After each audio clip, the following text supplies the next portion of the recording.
Okay, we're going to have a rematch here. So there's already 8 spectators, a bit bigger kick-off. I'm ignoring spectators, there's 10 now.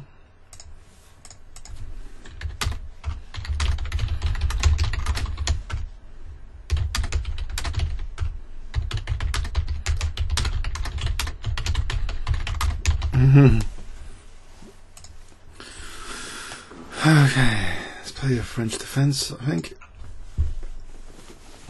I'm not going to play e5. King's Gambit. I don't want to face the wrath of King's Gambit. I'd try and counter Gambit, I think, with d5 early. That's that Morphe counter attack. But anyway, French defence.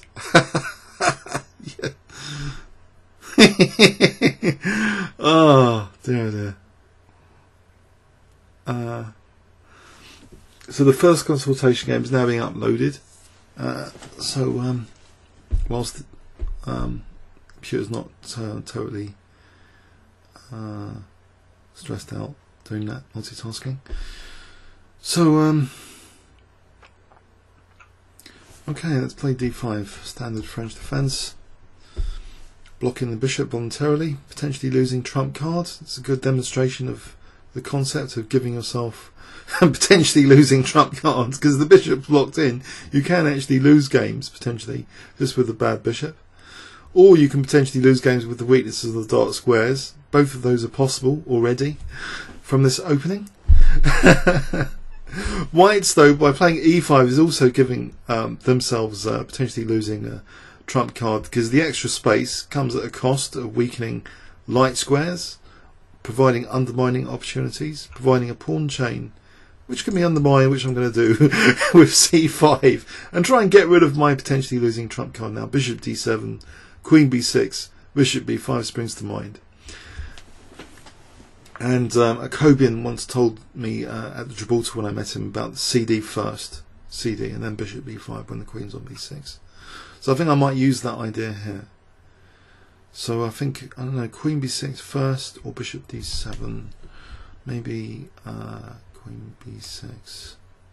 So not developing the knight here. I'm going to go for this plan, bishop d7, taking on d4 and then bishop b5. So that avoids c4 as a gambit, which could be dangerous, because you know d takes and then and then d5.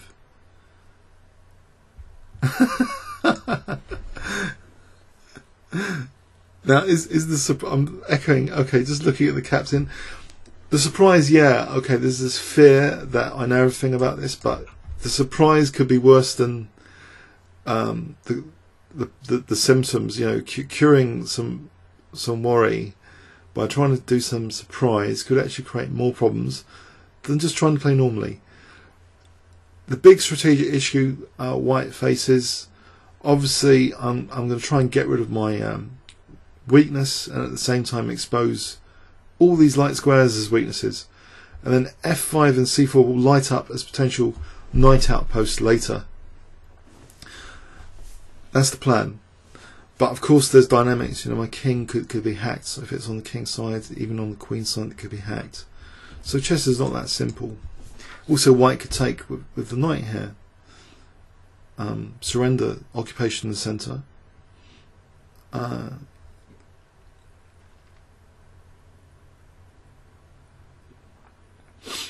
Okay, and it's bishop b5.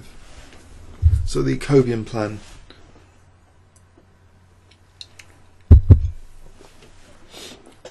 Seems, you know, this isn't a big deal for black to achieve this, but I think often it is, because all the pieces are very harmonious here now, I find. You know, I can put immediate pressure on d4, I can bring the other one to f5.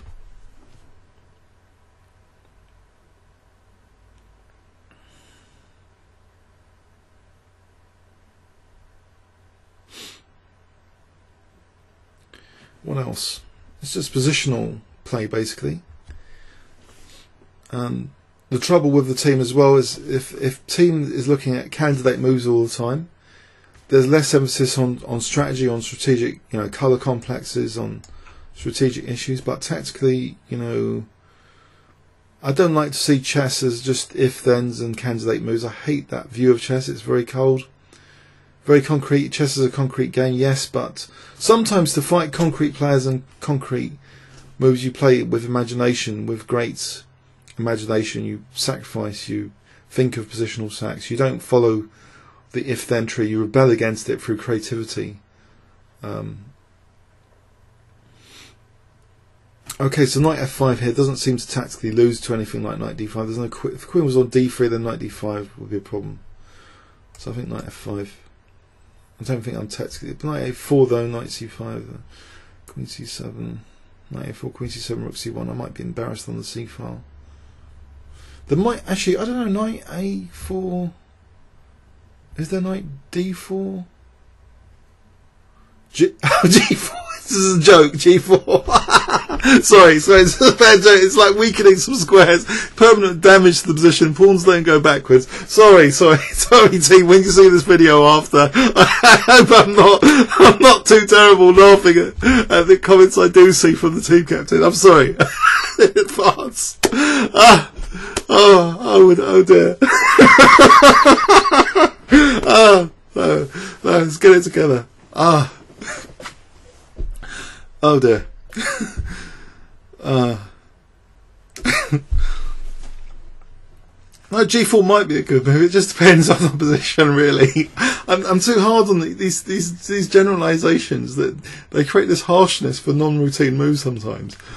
I mean, maybe I want to play H5 now to make sure G4 is ruled out. I mean, that's the sort of move Capablanca was playing against Nimzovich. I rule out G4 here. Do I constantly run the risk now of G4 being played? I mean, I was laughing about it now, but actually it is a real threat. And if H5, H3, then I might have to clamp down with H4 here. So actually, I'm thinking I will play H5. And if Queen D3 threatening knight D5, I might have to play G6. But I end up weakening all these dark squares. That's the problem. So there's a big philosophical question here of allowing G4, but I've only got like 10 minutes, so maybe I'll just play H5 anyway. Okay, maybe Bishop E7, G5, Castle Queenside, just hack attack the team. Can't get too philosophical. Still, there's a time limit here. I've got 8 minutes 28, but I'm weakening dark squares. But I've got my dark square bishop, so it's not a major issue. If white tries to get rid of the dark square bishop, okay, exchange of queens. I could take in king d. I think I'll just take in king d7. Mind you, knight g5, knight d8. Ooh, am I in trouble already? I can play castling queenside and then knight g5, rook d7. I think I might do that. If rook c1, then there's a threat of knight a7, maybe king b8. So knight g5, rook d7. I think I'm holding it together, hopefully. Well, there's knight h6 if needed. But you see what I mean about earlier. Look, the light squares are lighting up. Like f5's lit up. So knight a7 was a threat. I don't want to lose tactically. That would be embarrassing. It would be a tragedy, really, not just embarrassing. All that positional work to get nice harmony with pieces and pawns, just to fall to a tactical blow. So in chess, you do need tactics as well as strategy, because otherwise your strategic efforts are just will not reach fruition. That's a nice word, fruition, if you just blunder tactically. So knight g5, rook d7, I think. Where is my exploitable weaknesses? I hope I haven't presented any exploitable weaknesses here. After the exchange of light square bishops, I think the ride gets easier for black. There's greater harmony, greater energy of the pieces, energy flow. That grandmaster on another YouTube channel, Cracker Kaken, I don't know how to say his name, but he talked about this energy harmony of pieces, and I think that's a function. You know, you start to look out for looking out for your bad pieces. Obviously, the French defence has inherently bad pieces. I play rook d7, b4. Do I worry about b4? I could play bishop e7. Maybe bishop e7, and if knight g5, maybe knight e3, and then bishop g5. So maybe I want to share. Do I want to share the c file? I'm not sure what I'm doing now. Actually, what am I doing in this position? What is the plan? Is it to play for g5 or play on the c file? That's a big question. If b4 then knight a5 to c4 is ruled out, these light squares, which should have been lit up from the light square exchange earlier, light square bishop exchange, but if b4, how do I get to c4? That's another philosophical question. I don't know, like a6, the knight goes to a6, b5, can't get to d6 to get to c4. That's out of the question. So in other words, can I use the c file? Can I use c4 after b4? I don't think so. a5, can I go for these pawns with a5? That looks a bit risky. Whoa, okay, g file. If takes, okay, I'm giving myself a backward pawn. d4 is a bit vulnerable though. If it doesn't go to back to e3, then a6 and knight d4s might be on the cards. But on the other hand, g file, if I can use g4, takes, I don't know, e6 looks vulnerable. I created, with this snap reaction, I think I might have created a potentially losing problem. Whoops. If takes, I might have to take, not with the pawns, bishop f6 and the knight c7s. Ah, don't tell me I've blundered. So ef bishop f6, I should have taken more time there. It was a bit weak of my part to play f6 immediately, because ef, I don't know, I'm forced virtually to play bishop f6. If gf bishop f4 check looks strong, you know, like king a8 knight c7 check, disaster time. If king c8 then knight a7, disaster.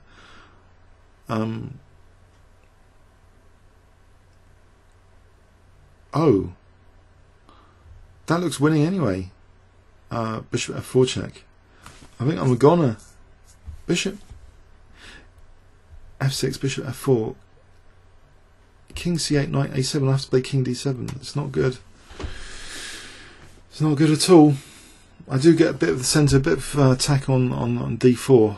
That's not really how I wanted this to go. In fact, let's rewind here. I'm going to take bishop f4, king c8, knight a7, king d7 might not actually be that bad. I get the centre, I get the g file. Maybe it's a positional sack.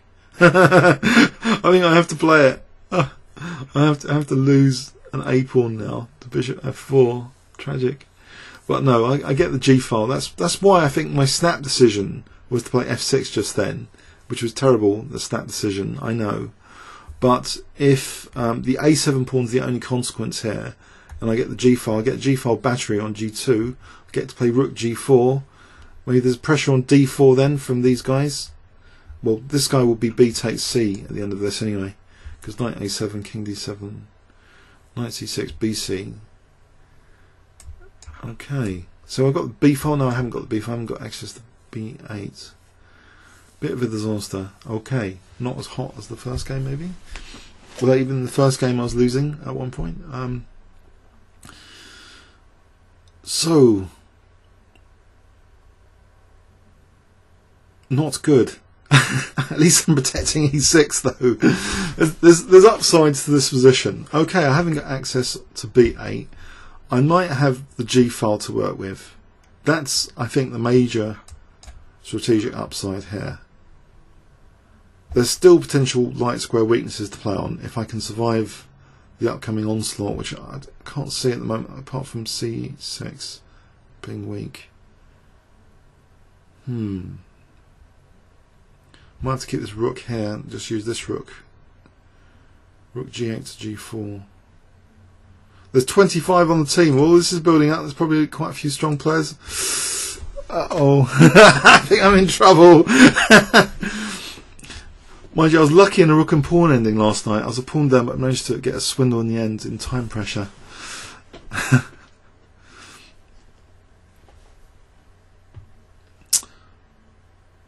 Just double, yep. Carrying a battery on c6 is attractive. I shouldn't be reading notes, but it's the captain I can see. Although I've muted the spectators, I can see the captain. I can't help that.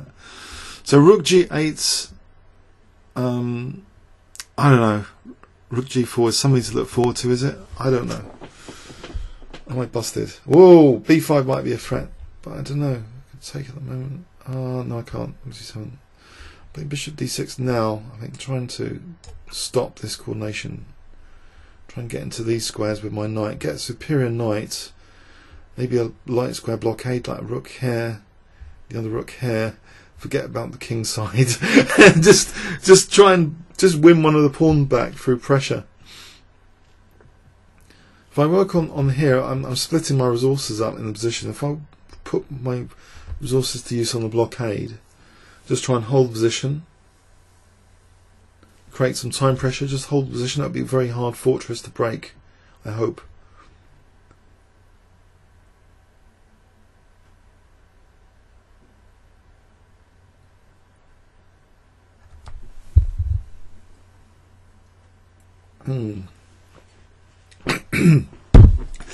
Let's choke on Diet Coke in the meantime.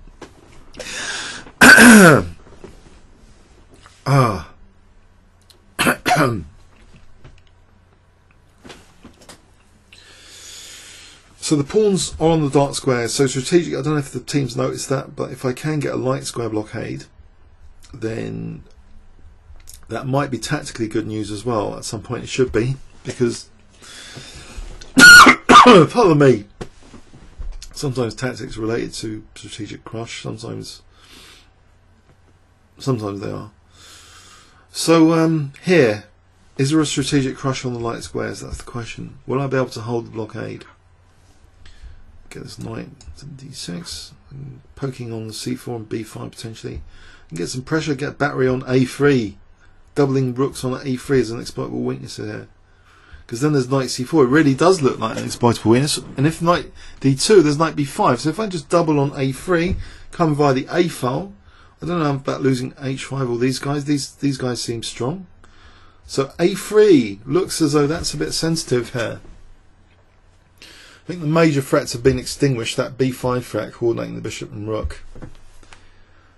And hopefully time pressure is going to creep into the team. I'm naughty, but yeah, there's a bit of time pressure even in these longer games. So I don't know, knight d2, there's a plan though. Knight d2, b3 to c5 is unpleasant. That's on e6. Whoops. I might have to play knight b7. Sad move to stop knight c5. I think getting rook a8 in is optimistic now. I'm more optimistic. If I can get rook a8, so say knight d2, rook a8, knight b3.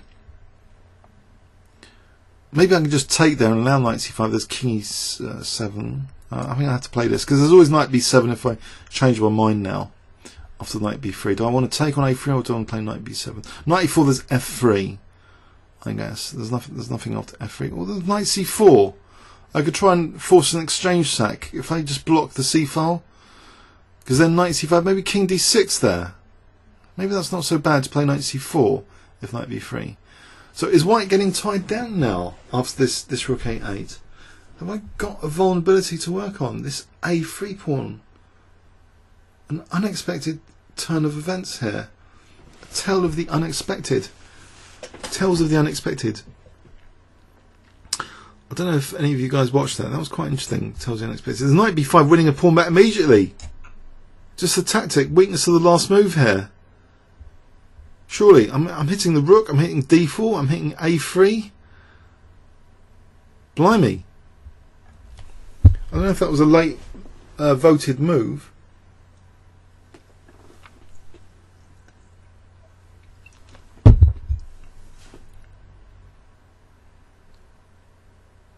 So I think the team might have been tempted to double rooks, but rook c2? Oh, would have, and also at the same time they wanted to protect the pawn, I guess. So it created that weakness of the last move, knight b5. Well, someone said sorry. Oh dear, sorry Hector. Oh, I don't know if the team captain might have played that move. So losing the centre pawn doesn't look too hot. If I can win d4 and a3, then b4 will be a bit weaker. Or, if I don't take the pawn though, there's knight b3. So if I don't take it now, if there's rook a3, takes, and then there's knight b3, and coming to c5. I'll take the chance to play knight d4, force rook f6. Then I can play rook a3. If the knight kind of hasn't got that many squares, that looks, I've got better control of the centre than I have in this position. The magic of the centre, if I just take on d4, take on a3, I guess there's a move like knight b1 tactically to be worried about. There's always rook a1, so I think I'm going to go for that. The rooks are kind of not working together there, I hope. Coming around the a file and on the back row a bit.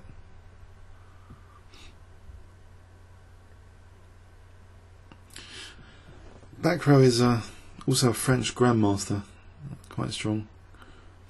So okay, so rook f6, rook a3, knight b1, rook a1. So I've got my pawn back. I've got my centre to look forward to. Hopefully, my king can come to d6. And this is knight c4 check. Whoa! Rook f7, king d6. There's knight c4 check. Forcing takes. King e5. Rook goes back. Maybe rook a8 and then rook a1. It's getting a bit hairy. I've got to say. If there was knight e4, there's king e5. But actually, knight c4 is technically on there. Then takes rook d4, king e5, rook d1 to protect the back row. So basically, the question then becomes: is actually king d6 possible here after rook f7? Maybe I don't know, king e8, rook moves somewhere. I don't know, there's rook g8, trying to use the rook, trying to use f3. Oh, I think I've created some disharmony in the team. Too many votes, too many ideas creeping up, time pressure is creeping up. What looked to be a disaster earlier has sort of backfired on the team strategically, winning that pawn it seems. So, but the big question, rook f7. If king d6, there's knight c4. Forking king and rook, forcing d takes, then rook takes d4. Played immediately. Ouch! Ouch! Okay, but there's a back row weakness here, so I can play rook c3. If knight e5 check though, king d6. Then there's knight f7 check. This is looking a bit nasty. What about just taking here and then king e7?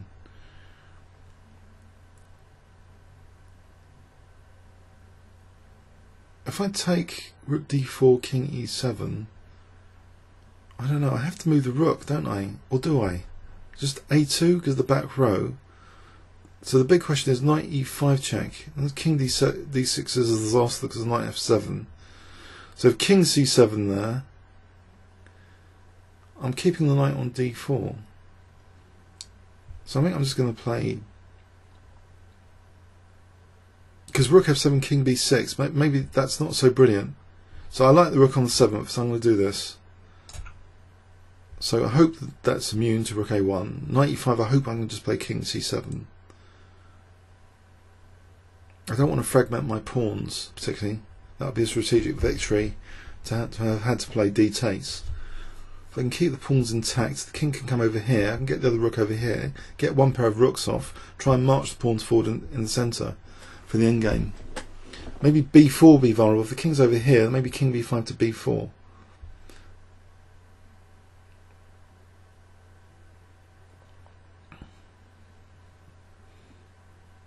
Actually, I've rook h7 to defend against rook f7s. So knight e5, king c7. No, actually, they'll be just, if they put a move like h3, actually, the knight is actually attacked. Am I falling to bits anyway? I can throw in a check with knight e2 check to get rid of the knight issue. And this king f1, there's knight c3. I don't know, it's all getting a bit messy. Do I want to play rook h7? So if h3, knight e2, king moves, rook h7. If check, then king c6. I'm just losing e6 there. Ouch. Now here, what's going on? Oh. This is getting a bit scary. If king c8, knight d6. Oh, if knight b6, I think king c8 might be better than king e8 because knight d6 would force the king back anyway.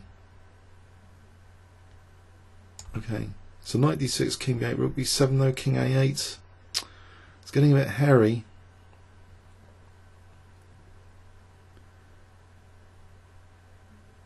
"44 spectators. Oh dear." I think I've had it. Oh dear. But there's only 10 minutes to go. Am I holding this position? Knight d6, king b8. This is YouTube masochism, isn't it? Just to get horribly crushed from this sort of position. So knight d6, king b8. No, rook b7, king a8. If I played after knight d6, king d8, the knight looks too good there. I think I have to play king b8.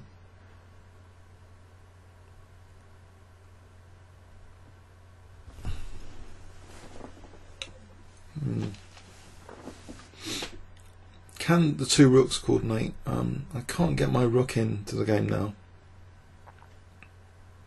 The rook on the 7 is kind of powerful.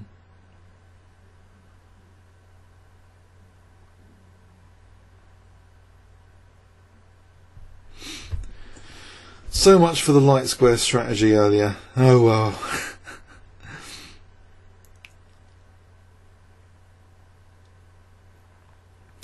So let's see, knight d6 or knight b6. It's wearing me out just thinking about the possibilities now. So I think I'll stop. I'll just wait for the next move and just fall asleep now. If this was an over the ball game, I think I'll start walking around the room and just waiting for the opponents to move. If you wear yourself out too much in a long game, I think that's pretty bad sometimes, without actually getting the position you're going to get. So knight b6 or knight d6. Just wait here and just wonder. I think Botvinnik said about thinking strategically during the opponent's turn, though, because that's independent of the exact position. If you think strategically, strategically, I think I'm probably worse now because the rooks can coordinate. Maybe, I don't know, knight d6 and then rook c1 at some point. Not here, obviously. Actually, knight e2 rules out rook c1 for the foreseeable future. Okay. Can I don't know, rook g8? Try and get the rook in, maybe rook g5. Maybe rook g8. And hope for the best, unless there's anything else I should be doing here. Protecting c6. And then rook a1 is a bit of a killer. So I'm a bit stuffed here actually, aren't I? Oh dear. Unless I can play king b8 and rook c8 and rook c7 just to challenge this rook on the 7th. How else will I challenge the rook on the 7th anyway? Oh, actually I think I'm going to go for that. While I still can. If I can get to play rook c8 and c7 to challenge this big rook on the 7th rank.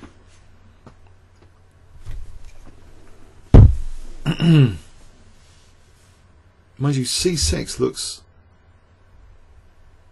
I think I'm busted actually. The king pawn moves. I'm going to have to throw in a check. I'm going to have to desperately... Maybe that was the only move. Just desperately support c6. This is not looking too good.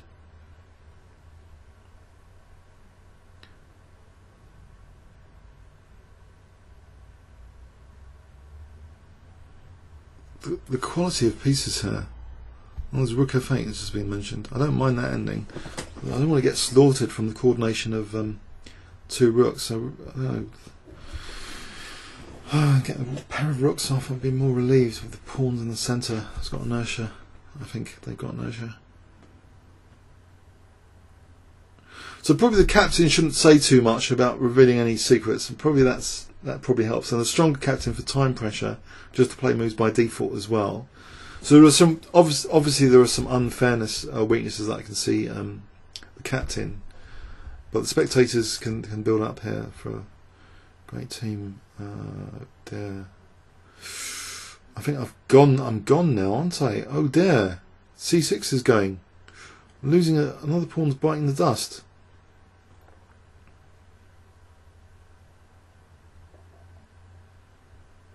Can't see anything. I'm losing c6. I want to go to a8. This is sad. So okay, that's an evil time. That's an evil time. So knight b5 might be better than other things. Hold c7 square. I can't protect the knight. Seem to have been overstretched on the torture rack in recent moves. So I'm going to have to play something. I'm losing. It's going to be 1-1.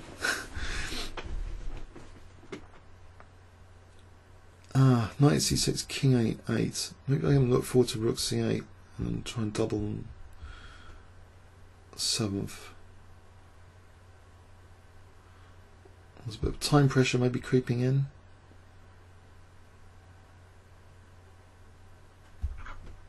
Okay, I think I have to do this.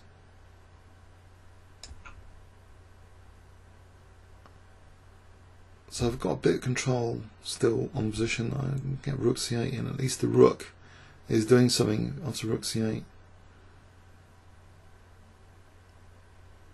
So I'm a pawn down here. The knight is also stopping me getting mated as well as the rook on a7, otherwise that would be embarrassing. Rook a7 with an embarrassing mate.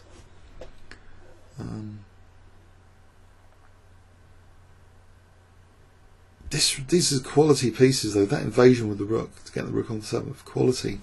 It's got to be said. I underestimated that rook. That's for sure. Alright, can I play rook c8? Oh no, rook e6. There's a tactic there. Check. No, there's a check and then there's a rook c6 almost. Unless there was rook e8 mate. Oh dear. I think I am falling to bits. I don't think that tactic works. Although rook c8, rook e6, rook c2. Then with the idea of knight, oh I don't know. I think I'm gonna have to. No, I don't. Rook c8, rook e6. I don't know. Rook 8. I don't know. I think I'm gonna have to play this. It looks like the only move.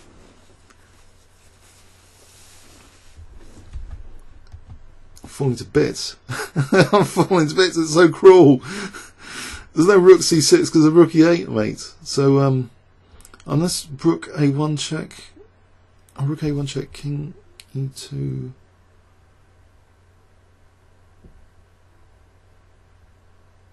Doesn't look too hot, really. It's got to be said. Unless there's, I don't know, rook a6. That pins that knight. Don't know. d4, can you use my passport? I'm not getting mated yet with rook e7. The knight's on a7. So d4, rook e7, d3, introducing a new element to the position of danger. There'll be like rook c1s. There's no rook a7s just yet, because my knight and rook are heroically defending a7. So d4 might be my trump card to play here in the time pressure. I can get to play. No, I can't get to play that. I get to play knight d4 here to protect e6. I can exchange sack with rook a5. Doesn't look too hot. So either knight, I don't know, knight d6 to e4, knight d6 to e4 with tempo. I think I might go for that one. So hitting that rook, then knight e4 hits f2. So if the rook's not on f2, I've got a bit of a counter attack. Have I? I'm hoping to win in time pressure now. Oh, this has been torture, this game. It's torture enough.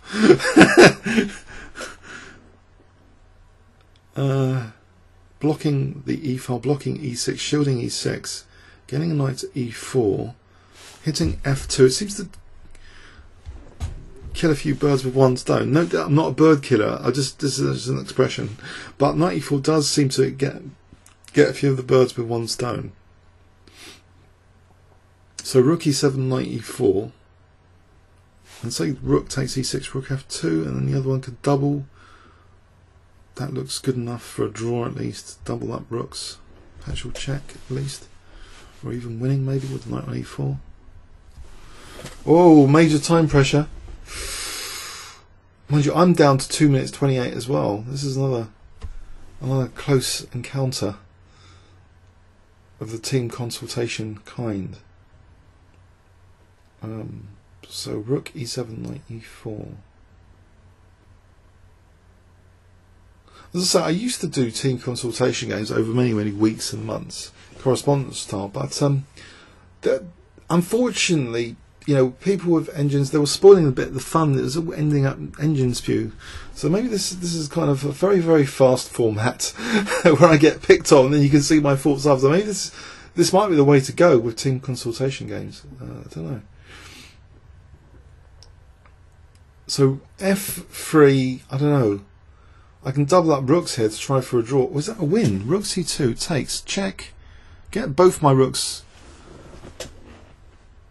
That's not a win, is it? It's a draw. I can maybe try and force a draw with rook c2.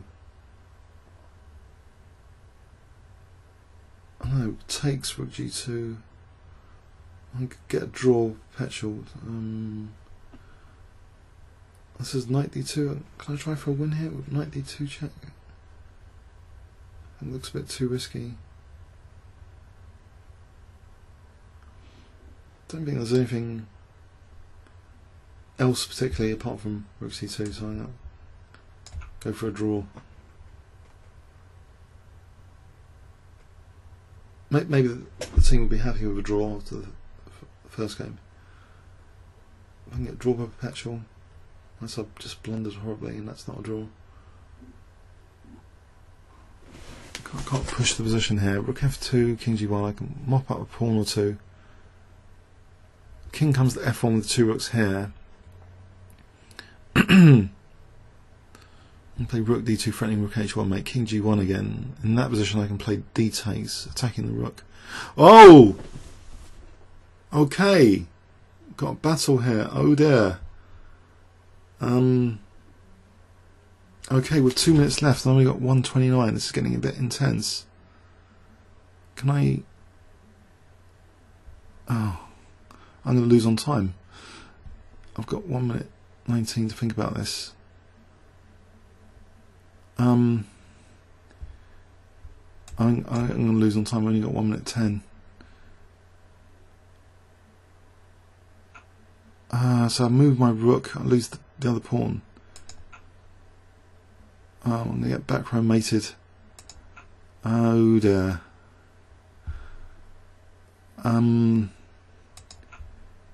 What about just going for d4 and h3? Okay, I'm going to sack the knight. Play for d4 and d3. Uh-oh, knight g3. Oh, that was a weird move, h3. I thought they were going to just take there. What on earth happened there with the team to let me play knight g3? I was expecting to lose then. Just takes and d4 looks a bit desperate. just the piece down for nothing. What on earth was h3? That was the blunder of the game then. Surely I'm just threatening now rook g2. I've just shielded the g file to allow rook g2. I'm threatening rook g2 mate. What a terrible blunder. h3 not just taking the knight. They were protecting g2 with a rook. There wasn't anything clever about that. It was a little bit of a bluff. They could have just taken the knight in that position. Strange. I think best is maybe rook g3, and I've got 49 seconds to the team's 1 minute 25 now. I think best is rook g3. But then the pawn's pretty handy, marking f2 and h2. So they went e6, but my pawn's kind of dangerous. Oh, it's going to be a mate next move. Whoops. Blimey.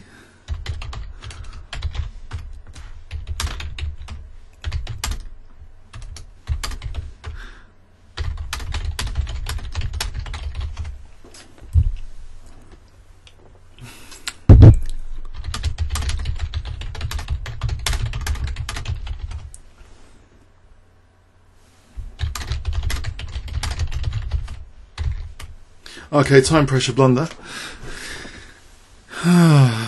Okay, yeah, I'm done for today. Comments or questions on YouTube. Thanks very much. Let's a quick look at the team composition. Quite a few on the team there. Okay.